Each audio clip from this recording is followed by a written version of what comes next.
going on to the NBA actually, the Cavaliers this past weekend actually won over one of the top teams in the West. Guys, I didn't think I would be able to get a chance to ever say it. I feel like it was something that was a long overdue, but they finally beat a team. Granted, they beat a Spurs team without Tim Duncan, but it's neither here or there.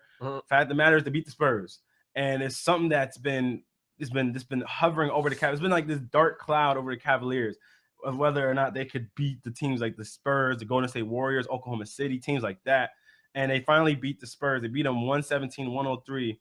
And it was for the largest lead the Cavs had in the game was like it was a 20-point lead. It was for the most part, it was like a game where the Spurs were kind of just hanging around for the whole game. They were kind of always in it, but you never felt like the Cavs were losing control of the game, except for little intervals when the Spurs were going like a 8-0 run and bring the game down to 6 or something like that. But then the Cavs would be like, nope, we're not rocking, and push it back up. Yeah, you know what I mean? And this is the first game that not really the first game, but this against a big-time Western Conference opponent. This is the first time we've seen the big three, really play well together this season against the top West. One thing I want to stop doing, why is every team a big three now? I don't want to know that. Like, that's what that. Before we go on this on Cavaliers topic, I actually want to address that because it started with the Celtics effect, and everybody was like, "That's all it takes," and that's all people want to do is get 3 megastars or 3 superstars, 3 all-stars, and do that. Yeah. But I mean, you can't be that Boston Celtics. Like, I heard Jeff Van Gundy talking about it too, and he was like, "Man, we got to come up with something more creative." And I was sitting there thinking the same thing. I'm like, "Man, every team has a big three." You know what I mean? The Cavaliers are a big three. The Warriors are a big three. The Spurs are a big three. You're just gonna say the 3 best players on the team is the big. Yeah, you know what I mean? Like, the Miami Heat was the big three with Dwayne Wade, LeBron, Chris Bosh. Now Kyrie, LeBron, Kevin Love. And I heard this great stipulation that they said for the big three that we should do before they call a team a big three. Win a championship That's first. what I was just thinking. Win a championship first, because I mean you're calling yourselves a big three, but you haven't won nothing. I understand Kyrie is a great player, but man don't got a ring yet. She just threw my man Kyrie on the board. I mean, Kevin Love. Kevin Love don't got no ring. Hey,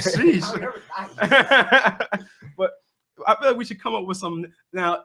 For all, I mean, I know we're getting a little off topic, but for all the big threes, I feel like that have been of recent memory, I feel like the team that's deserved it the most has been the big three of the San Antonio Spurs with Tony Parker, Manu Ginobili, and Tim Duncan. Because, I mean, those guys have won 4 championships together. They've been to 5 finals, I believe. Yeah, 5 finals.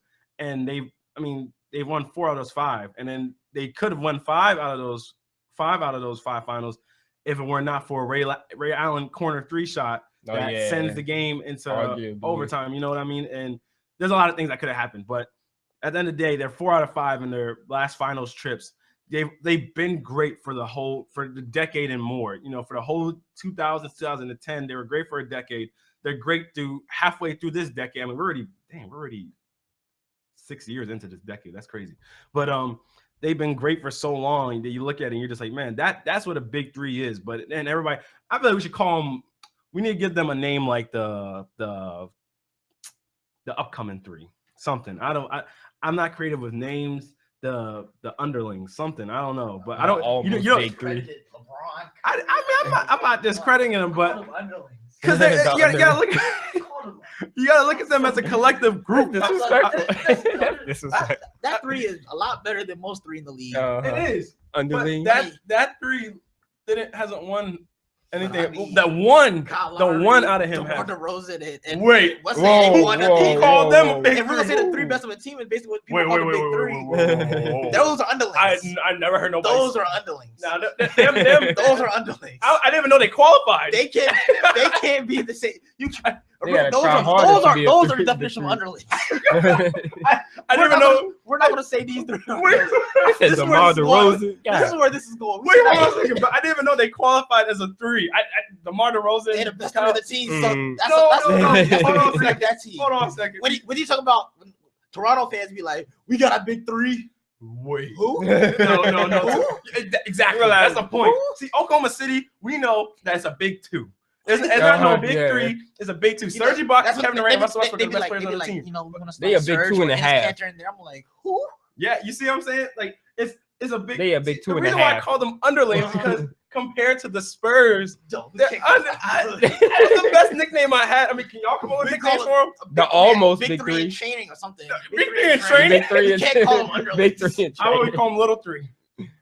It still sounds disrespectful, don't That it? sounds bad. That's our worst actually. The Little Three. The Cavaliers 3. Makes it sound like Cavaliers 3. the weakest, That's three so- weakest players on the But anyway, so this Cavaliers team, no, they got one win. They won't beat this team in a 7-game series because they have the Cavaliers 3.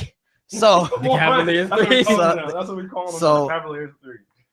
I mean, I can't say Tim Duncan would have, not made them lose that game, but from statistics, Tim Duncan in there helps that team defensively. It doesn't speed their game up, which a lot of teams are like Tyronn Lue said, we're going to speed this Cavaliers team up. It doesn't make their team go faster, but it helps their team in half court if the team isn't pushing the ball constantly. Mm-hmm. Overall, the Cavaliers did play a good game though, Mm-hmm. and the Spurs played.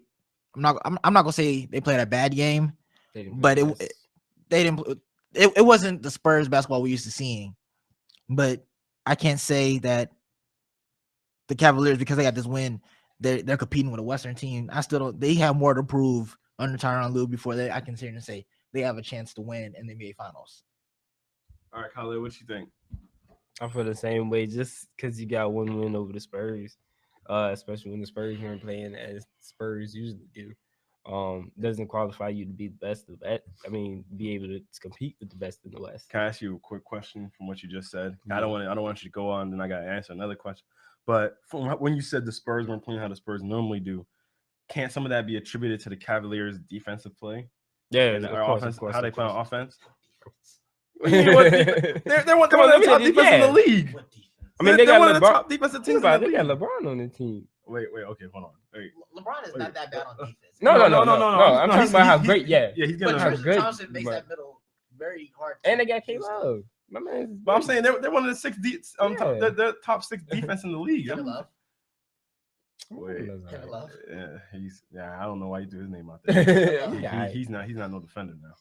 Kevin Love is he takes charges. I'll say that. I'll say credit to Rudy yesterday for taking that charge. But yeah, man, do bring him over. Mhm. But staying on top, what's it called Kevin Love. He's the kind of guy that I mean, he'll be in the spot, I guess, maybe, possibly, sort of. But yeah, when the time. but yeah, I was just trying to say that. I mean, the Spurs not playing Spurs basketball. That some of that has to do with the Cavaliers defensively and offensively pushing the tempo, making them, speeding them up, having to force them to run. Where LaMarcus Aldridge has to play at a faster pace and kind of things where, they might not be always accustomed to that. But yeah, you can continue on what you're saying. I wanted the Cavs to get some of their credit. But yeah, I mean, Tim Duncan. I understand. There's definitely some shouts out to the Cavaliers team, but also too, they also have been they've been adjusting. I think they've really been adjusting the game since that Warriors lost. Not to mention Tyronn Lue also has been. I guess this coaching change from that first game we saw him coach, and because that was looking kind of bad, but it definitely helped them elevate just find more stable grounds to their play and stuff like that.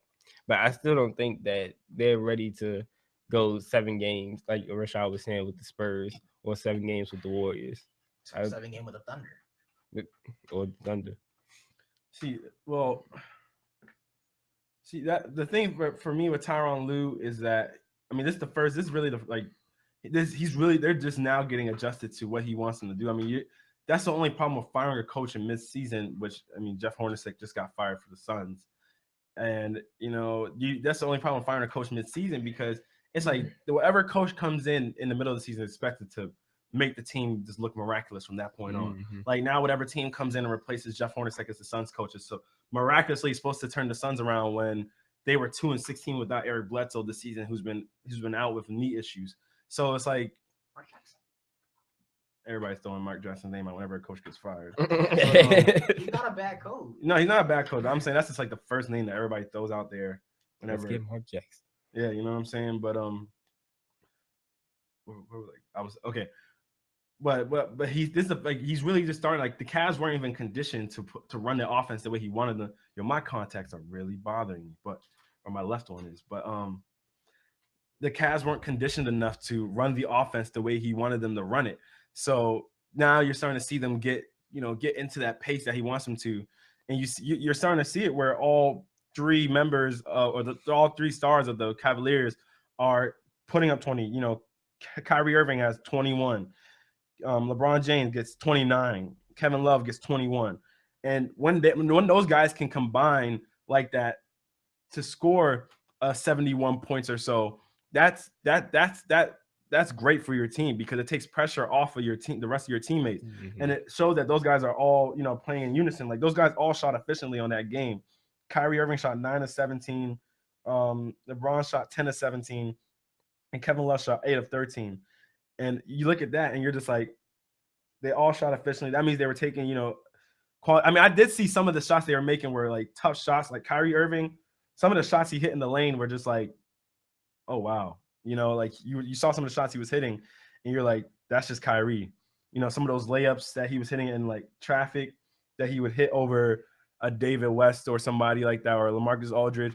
That you're just like, that's just a tough Kyrie shot. Like some of the shots they were taking were tough shots, but you're starting to see Kevin Love on being posted up more where he's comfortable at. You saw he was scoring efficiently from the post where he makes his bread and butter at. I mean, he can shoot threes, but his bread and butter is in the post. So I agree with these two when they say that I don't feel like they're like ready to compete with the top teams like the Spurs and the Warriors. I think they could give a Thunder a great game because at times the Thunder to me don't look all that great either because the Thunder.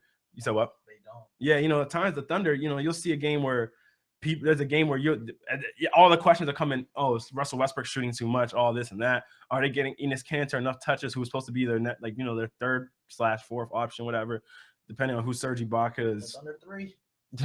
Stop. Thunder The Thunder 2.5. Essentially, yeah. And I guess unless you're putting the two halves and making a three, sure. You can't end this and you put in Serge together and you make a third player essentially. But that's essentially what it is. But if they play a team like that, then that's the team that you see. And Kevin Durant's had his own demons against LeBron James. I mean, not to say he hasn't showed up, but in that finals when they played each other, it was one of those things that LeBron was legit dominating Kevin Durant kind of thing. Like that was so long ago. It was so long ago. It was so long ago. I mean, I'm pretty sure it's still Durant is a different breed, but then when you look at their regular season matchup records against each other, LeBron has won those. But I mean, that is a regular season, but Westbrook's been hurt a lot of those times too, or Durant's been hurt a lot of those times when they match up against each other. I could say the same for Dwayne Wade when LeBron played them, and the same thing with Kyrie. You know what I'm saying? So I could say the same exact thing for them. Parallel. Man, my eye, but sheesh. But if you had them playing the Thunder in the finals, which I don't know if you have the Thunder going to the finals, yeah. Would you have them going? Would you have the Cavaliers winning that series? No, as of right now, no. How about you, Colin? I don't know. That's kind of shake. That's kind of iffy. Who gonna stop my man Enes? Oh my God! Of all the people, stop. It's the best. Hey, give him about another year. He's an all-star. No finals. If I just think Cleveland might take that.